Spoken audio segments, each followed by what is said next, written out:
Descubrí a mi esposo desnudo en la cama con mi mejor amiga, y en lugar de llorar, sonreí.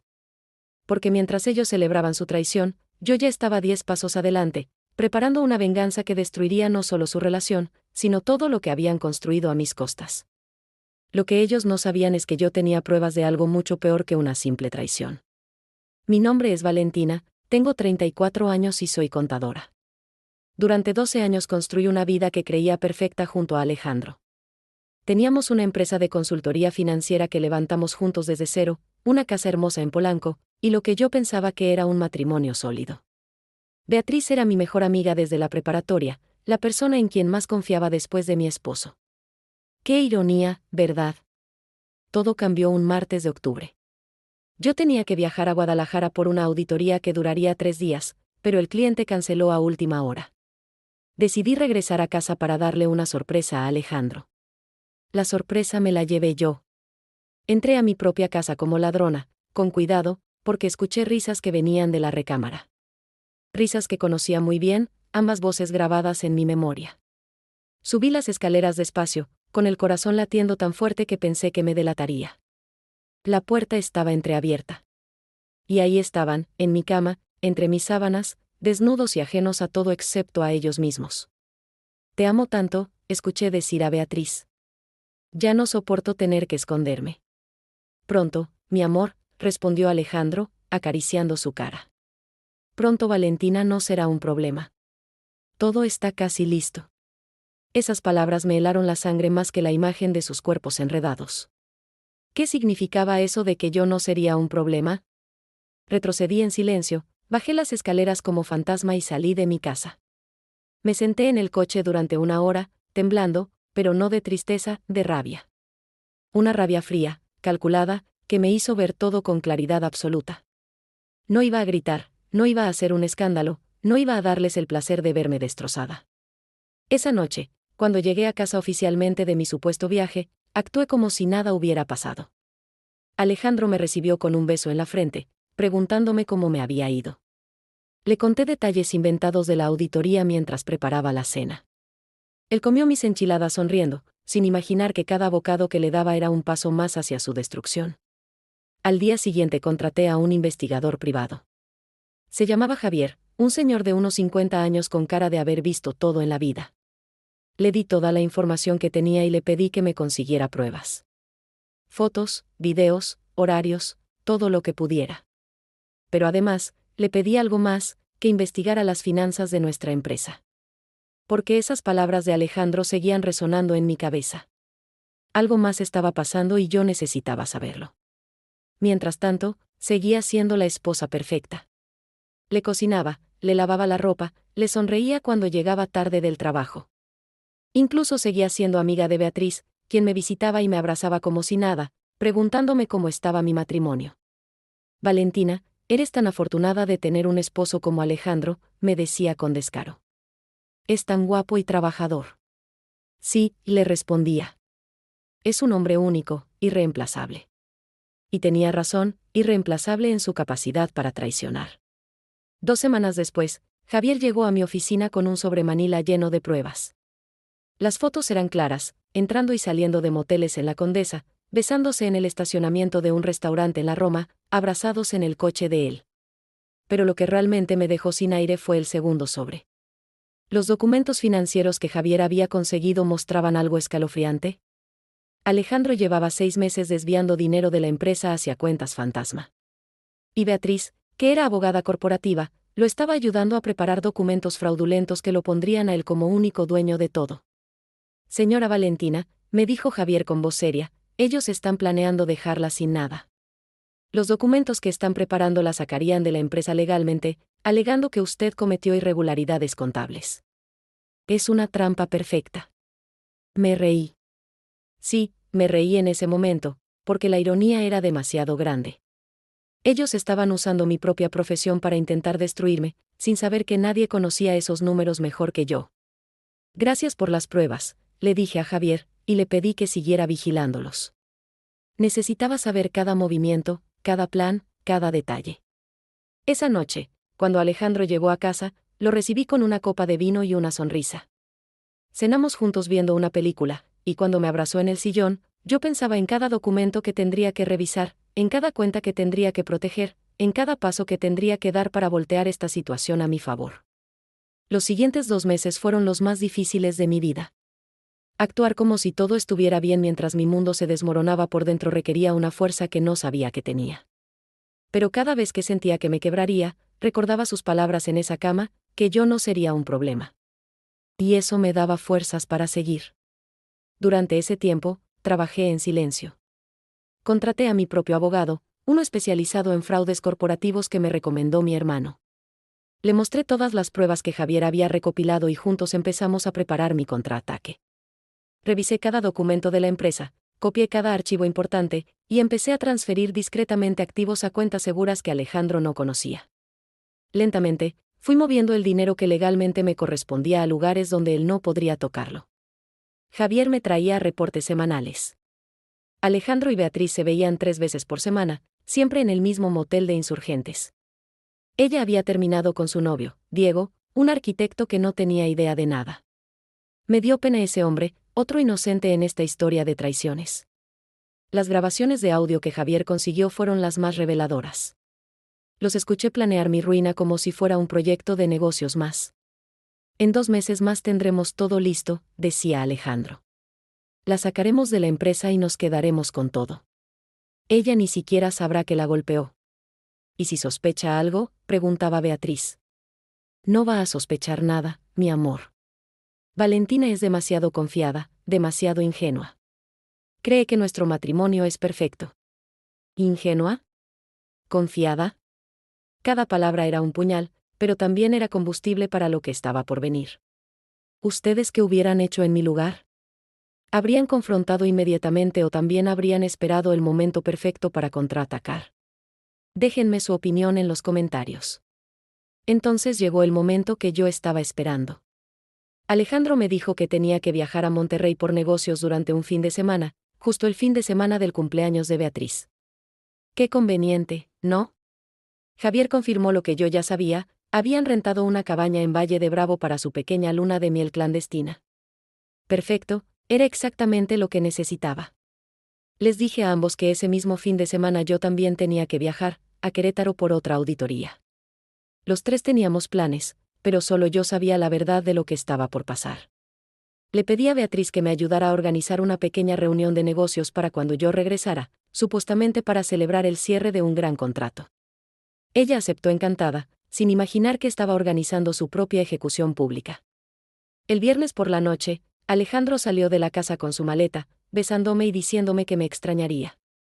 Yo le dije que lo amaba, y técnicamente no era mentira, amaba al hombre que creí que era, no al monstruo que resultó ser. 1 hora después, Beatriz publicó en redes sociales que se iba a un spa de meditación sin señal telefónica. ¡Qué creativos! Pero yo no me fui a ningún lado. Me quedé en la Ciudad de México preparando el golpe final.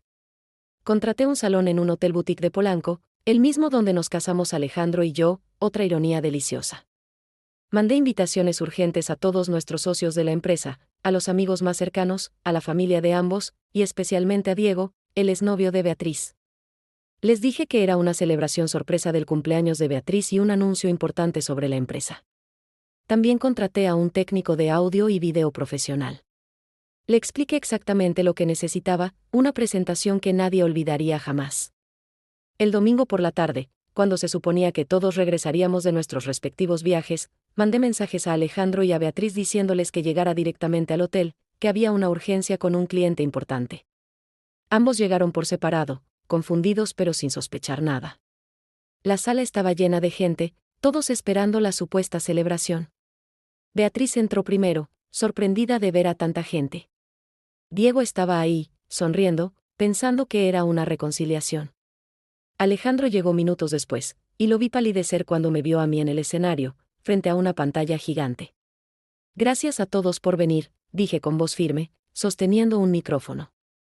Sé que lo cité con urgencia, pero lo que tengo que mostrarles no podía esperar. Durante meses he descubierto cosas sobre personas en las que confiaba, cosas que cambiarán todo lo que creemos saber. Vi a Alejandro intentar acercarse, pero 2 personas de seguridad que yo había contratado discretamente le bloquearon el paso. Beatriz estaba paralizada en su lugar, con los ojos muy abiertos. Ambos sabían que algo terrible estaba por pasar. Hace 3 meses llegué a mi casa más temprano de un viaje, continué. Y descubrí a mi esposo en nuestra cama con mi mejor amiga. Pero no dije nada, porque intuí que había algo más. Y tenía razón. Presioné el control remoto y la pantalla se iluminó. Las primeras imágenes eran de ellos dos entrando al motel, besándose, abrazados. Los murmullos llenaron la sala. La mamá de Alejandro ahogó un grito. Diego se puso de pie, temblando. Pero yo seguía adelante. Pero la traición amorosa era solo el principio, dije mientras cambiaban las imágenes, ahora mostrando documentos financieros, transferencias bancarias, correos electrónicos. Mi esposo y mi mejor amiga, que casualmente es abogada, estaban planeando robarme la empresa que construí. Desviar fondos, crear documentos falsos, culparme de fraude y dejarme en la calle sin nada. Los siguientes 10 minutos mostré cada prueba, cada documento, cada grabación de audio donde planeaban mi destrucción. Alejandro intentó salir pero la seguridad no lo dejó. Beatriz lloraba en una esquina mientras Diego la miraba con asco y decepción. Los socios de la empresa estaban furiosos, la familia de Alejandro avergonzada, mis padres abrazándome con lágrimas en los ojos. Pero lo que ellos no sabían, continué, sintiendo una calma extraña recorrer mi cuerpo, es que yo también soy contadora. Una muy buena. Y mientras ellos jugaban a traicionarme, yo protegí cada peso que legalmente me correspondía. Transferí activos, copié documentos, aseguré mi parte de la empresa.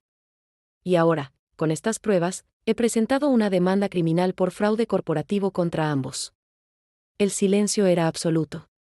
Entonces apareció la última diapositiva, los documentos legales donde yo quedaba como única dueña de la empresa, ya que Alejandro había violado todos los acuerdos de socios con sus acciones fraudulentas. Mi abogado había trabajado rápido, y los jueces, al ver las pruebas, habían congelado todos sus activos.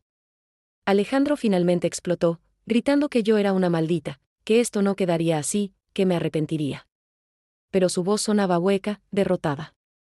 Beatriz intentó acercarse a mí, suplicando, diciendo que podíamos arreglarlo, que ella lo sentía mucho.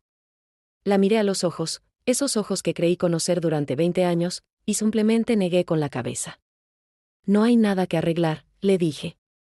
Ustedes eligieron traicionarme de la peor manera posible. Yo solo elegí ser más inteligente que ustedes. La policía llegó minutos después. Yo había coordinado todo con las autoridades, y con las pruebas tan claras, se llevaron a Alejandro y a Beatriz para interrogatorio.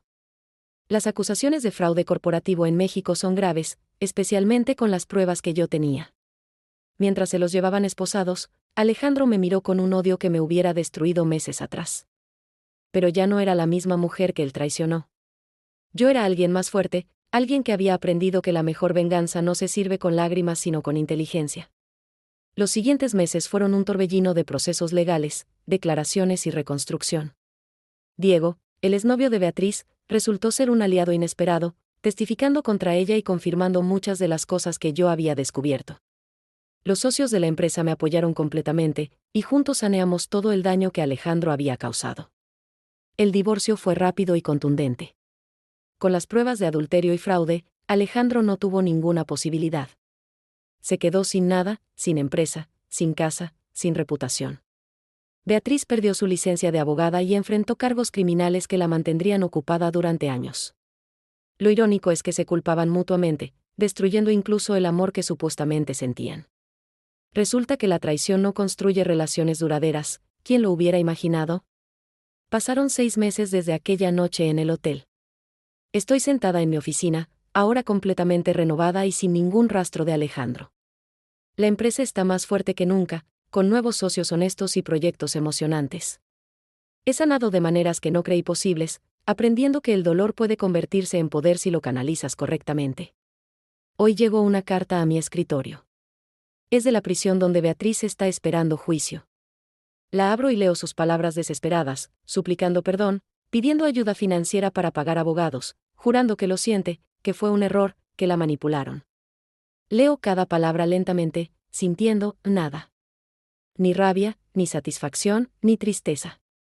Solo una paz profunda que viene de saber que hice lo correcto. Sonrío levemente, doblo la carta con cuidado, y la dejo caer en el bote de basura sin responder. Algunas traiciones no merecen ni siquiera el esfuerzo de una respuesta. Me levanto y camino hacia la ventana, observando la Ciudad de México extenderse ante mí, llena de posibilidades y nuevos comienzos. Abro el cajón de mi escritorio y veo las argollas de matrimonio que guardé ahí, símbolos de una vida que ya no existe. Las tomo por última vez, sintiendo su peso, recordando todo lo que representaron y todo lo que destruyeron. Luego las guardo de nuevo y cierro el cajón firmemente. Algún día las tiraré, pero hoy simplemente las dejo atrás. Tomo mi bolso, apago las luces de la oficina y salgo con la cabeza en alto. Afuera me espera una vida nueva, una vida que construí con inteligencia, paciencia y la certeza de que nadie volverá a subestimarme jamás. Porque aprendí la lección más importante: la traición duele, sí, pero subestimar a una mujer inteligente duele muchísimo más. Y mientras camino hacia el elevador, pienso en todas las mujeres que están pasando por algo similar, y les digo esto: no dejen que el dolor las paralice. Úsenlo. Canalícenlo. Conviértanlo en la fuerza que necesitan para reconstruirse más fuertes que antes. Porque la mejor venganza no es destruir a quien te traicionó, es reconstruirte tan brillante que ellos se queden ciegos mirándote desde abajo.